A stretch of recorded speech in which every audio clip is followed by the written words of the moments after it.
Hello అండి, welcome to lights on food. నేను మీ హరిత. చాలా రోజులు అయిపోయింది కదా ఒక ఫుడ్ బ్లాగ్ తీసి. సో ఇప్పుడు ఒక మంచి రెసిపీతో మీ ముందుకైతే వచ్చేసాను. అది కూడా మోస్ట్ రిక్వెస్టెడ్ రెసిపీ అన్నమాట. చాలా రోజుల నుంచి చేద్దాం అనుకుంటున్నాను, టైం కుదరక చేయలేదన్నమాట. చాలా కామెంట్స్ వచ్చాయండి నాకైతే. ఏంటి అని అంటే, మొన్న ఈ మధ్య ఒక షార్ట్ పెట్టాను, ఉప్మా విత్ నిమ్మకాయ పులుసు పచ్చడి అని చెప్పి. ఓ మై గాడ్, అసలు ఎన్ని కామెంట్స్ ఉనండి, ఇప్పటికీ వస్తూనే ఉన్నాయి. సో ఇంక ఇలా కాదు, తప్పకుండా చేసి పెట్టాల్సిందే అని చెప్పి ఈరోజు అయితే వీడియో తీసేసాను. అండ్ నిమ్మకాయ పులుసు పచ్చడి రెసిపీ అయితే చేసేసాను. సో చూడండి, ఈ నిమ్మకాయ పులుసు పచ్చడిని అయితే ఈరోజు ప్రిపేర్ చేశాను మీకోసం, మీకు చూపించడానికి. చాలా బ్యూటిఫుల్గా ఉంది, చాలా టేస్టీగా కూడా ఉంటుంది. ఈ పచ్చడి అంటేనే నోట్లో నీళ్ళు ఊరుతాయి అనమాట. అంతా బాగుంటుంది, పుల్ల పుల్లగా కారకారంగా భలే ఉంటుంది అనమాట.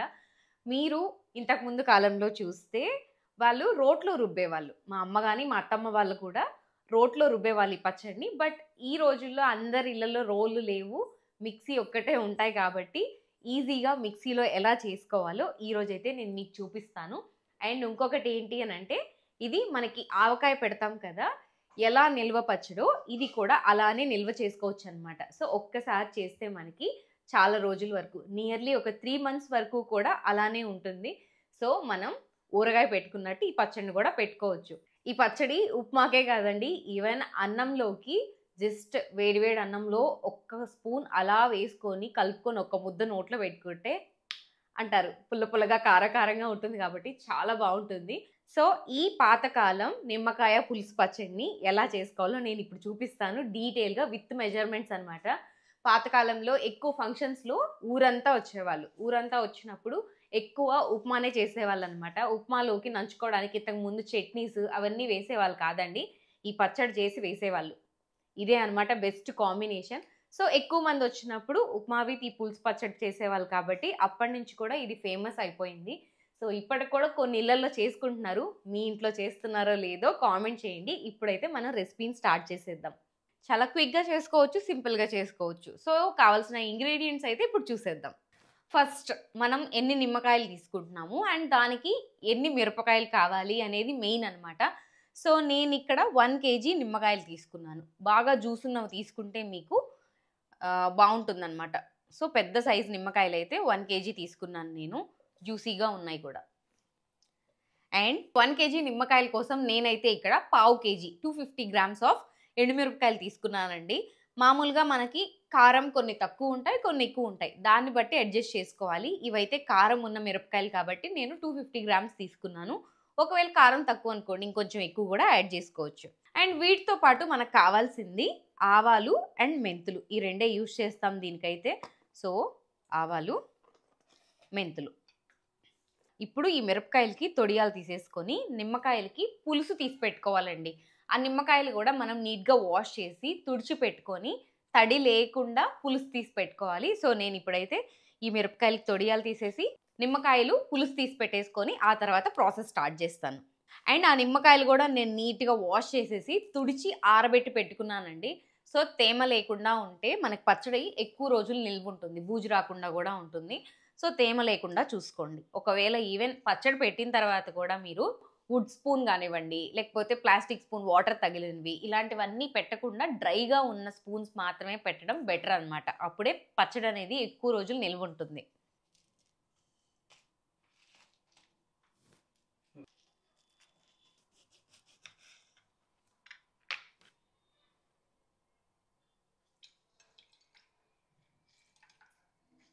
సో నిమ్మకాయ పులుసు తీసుకున్న తర్వాత మనం ఒలిచిపెట్టుకున్న మిరపకాయలను అయితే ఫ్రై చేసుకోవాలండి.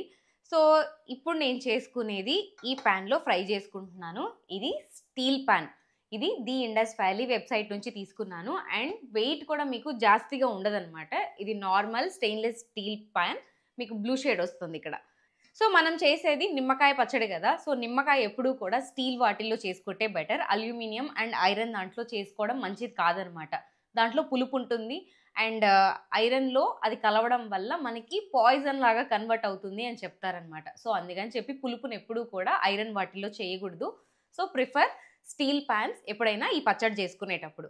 మీకు కూడా ఇలాంటి ప్యాన్స్ కానివ్వండి, ఐరన్ మెటీరియల్ ఏవైనా కావాలి అని అంటే ది ఇండస్ వ్యాలీ వెబ్సైట్లోకి వెళ్ళి బుక్ చేసుకోవచ్చు. ఒకవేళ మీకు ఎక్స్ట్రా డిస్కౌంట్ కావాలి అని అంటే మన channel coupon code lights on food 12 అని కూపన్ కోడ్ ఎంటర్ చేసి తీసుకుంటే ఎక్స్ట్రా 12% డిస్కౌంట్ కూడా వస్తుంది. డీటెయిల్స్ అండ్ లింక్స్ అన్నీ కూడా కామెంట్ సెక్షన్లో లేదా డిస్క్రిప్షన్లో ఇస్తానండి, కావాలనుకున్న వాళ్ళు బై చేయొచ్చు. సో ఇప్పుడైతే రెసిపీ స్టార్ట్ చేసేద్దాము. సో ఫస్ట్ స్టవ్ ఆన్ చేసుకొని ప్యాన్ పెట్టేసుకుందాం. సో ప్యాన్ అయితే హీట్ అయిందండి. ఇప్పుడు కొంచెం ఆయిల్ వేసుకుందాము.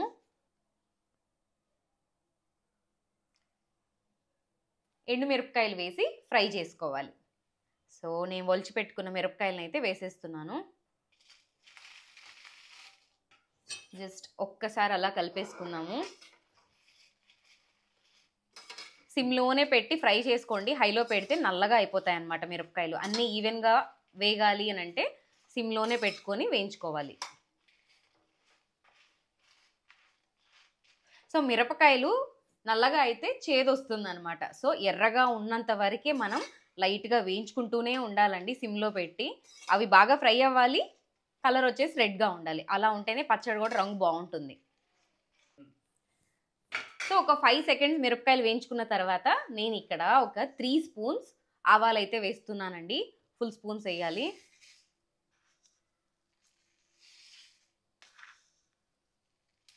3 ఫుల్ స్పూన్స్ ఆవాలు, దాంతోపాటు 1 స్పూన్ మెంతులు. అలానే ఉంచేయకుండా కలుపుతూనే ఉండాలి, త్వరగా ఫ్రై అయిపోతాయండి.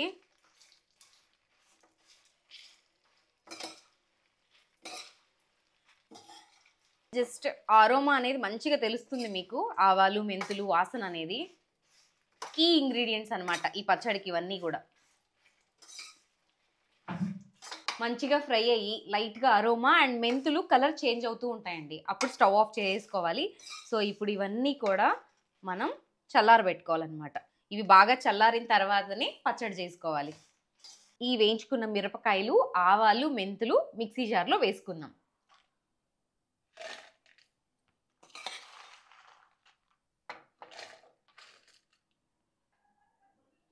ఇందులోనే ఉప్పు కూడా వేసుకోవాలండి. నేనైతే కల్లుప్పు వేస్తున్నాను. ఒక 4 స్పూన్స్ వరకు ఉప్పు వేస్తున్నాను. నిమ్మకాయ పుల్లగా ఉంటుంది అండ్ మిరపకాయలు కారంగా ఉంటాయి కదా, పచ్చడికి పడతాయి అన్నమాట. సో ఈ స్పూన్తో 4 స్పూన్స్ కల్లుప్పు అయితే వేసాను. ఒకవేళ అవసరం అయితే కావాలంటే మధ్యలో చూసి యాడ్ చేసుకోవచ్చు. సో ఇప్పుడు ఈ మిరపకాయలు, ఉప్పు అన్నిటినీ కూడా కారపొడిలాగా మెత్తగా రుబ్బేసుకుందాం. ఇదిగోండి మిరప్పొడి అయితే పట్టించుకున్నాము. మంచి ఆవాలు మెంతులు స్మెల్ అయితే వస్తుంది. లైట్ బరగ్గా ఉంది, ఈ మాత్రం చాలన్నమాట. సో ఇప్పుడు మెయిన్ స్టెప్. మామూలుగా అయితే ఇదంతా కూడా రోట్లో బాగా దంచి మెత్తగా అయిన తర్వాత ఆ తర్వాత రుబ్బురోలు పెడతారు.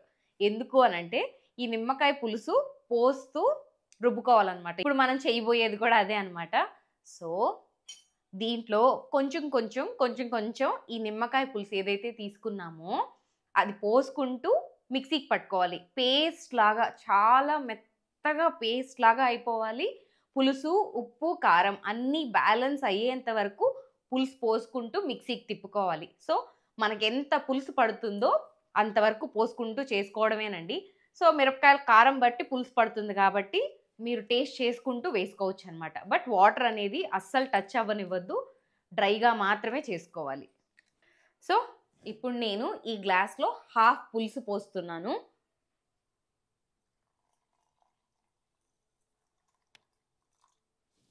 ఒకటేసారి అంతా పోస్ట్ చేసుకోవచ్చు కదా అనుకోవచ్చు, బట్ అలా కాదండి, కొంచెం కొంచెం పోసుకుంటూనే రుబ్బుకోవాలన్నమాట.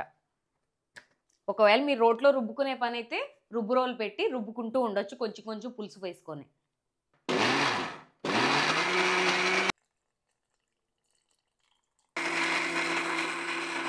సో స్మూత్గా అయిన తర్వాత టేస్ట్ చేసి ఉప్పు అయితే యాడ్ చేసుకుంటాను కావాలి అని అంటే.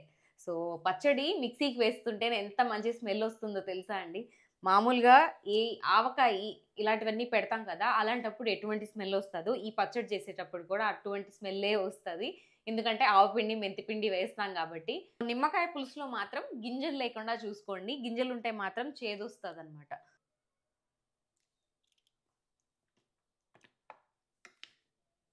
ఘాటుగా ఉంది, ఇంకా కూడా పులుసు పడుతుంది అండ్ ఇంకొంచెం ఉప్పు కూడా పడుతుందండి, కారంగా ఉంది.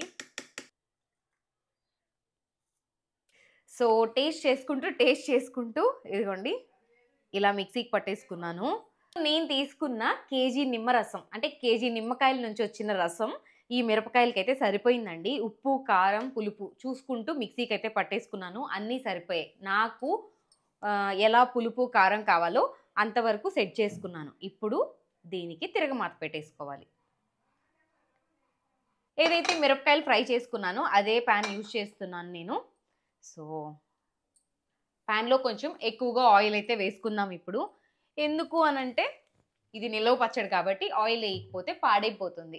మళ్ళీ ఆయిల్ ఎంత వేసారు అంత వేసారు అనొద్దు. మనం తినేది కొంచెం పచ్చడేను అండ్ పైన ఆయిల్ తేలేలాగా ఉండాలి కాబట్టి ఎక్కువ ఆయిల్ వేసుకుంటున్నాం. లేకపోతే పచ్చడి పాడైపోతుంది, ముందే చెప్తున్నాను. ఆయిల్ అయితే హీట్ అయిందండి. పోపులోకి ఆవాలు అయితే వేస్తున్నాను. ఇంకేం వేయం అనమాట. ఈ పప్పులు, జీలకర్ర ఇవన్నీ వేయము. సో ఒక 1 స్పూన్ ఆవాలు అయితే వేసేస్తున్నాను. సో ఆవాలు చిటపట్లు ఆడుతున్నాయి. ఇప్పుడు కరివేపాకు అయితే వేస్తున్నానండి. కరివేపాకు కూడా డ్రైగా ఉండేలాగే చూసుకోండి, తేమ లేకుండా. సో కరివేపాకు, పచ్చడికి మెయిన్ ఇంపార్టెంట్ ఇంగువ. ఇంగువ వేస్తే మంచి ఫ్లేవర్ వస్తుంది పచ్చడికి. సో కొంచెం ఇంగువ అయితే వేస్తున్నాను. ఆ తర్వాత మనం రుబ్బుకున్నాం చూసారా ఈ నిమ్మకాయ పులుసు పచ్చడి, ఇదైతే వేసేస్తున్నాను.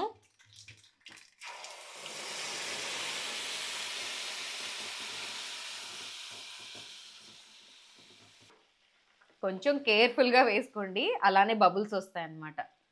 ఎక్కువసేపు ఉడకక్కర్లేదు ఈ పచ్చడి, జస్ట్ ఒక 1 మినిట్ అనమాట.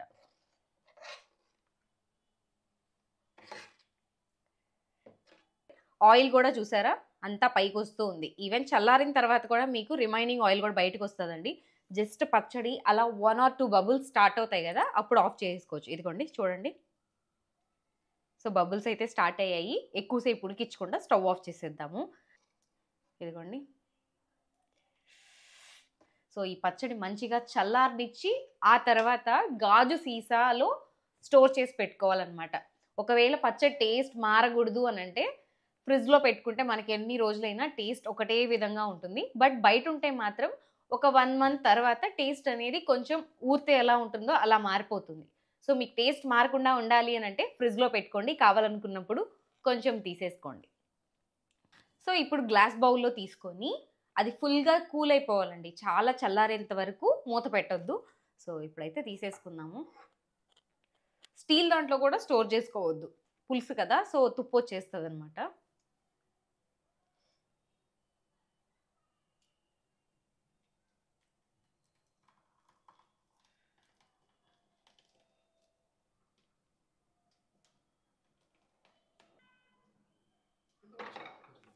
సో చూసారు కదా నిమ్మకాయ పులుసు పచ్చడి. తప్పకుండా ట్రై చేయండి అండ్ ఎలా ఉందో నాకు కామెంట్ చెప్పేసేయండి. చాలా సింపుల్గా చేసుకోవచ్చు, చాలా ఈజీగా చూపించేశాను.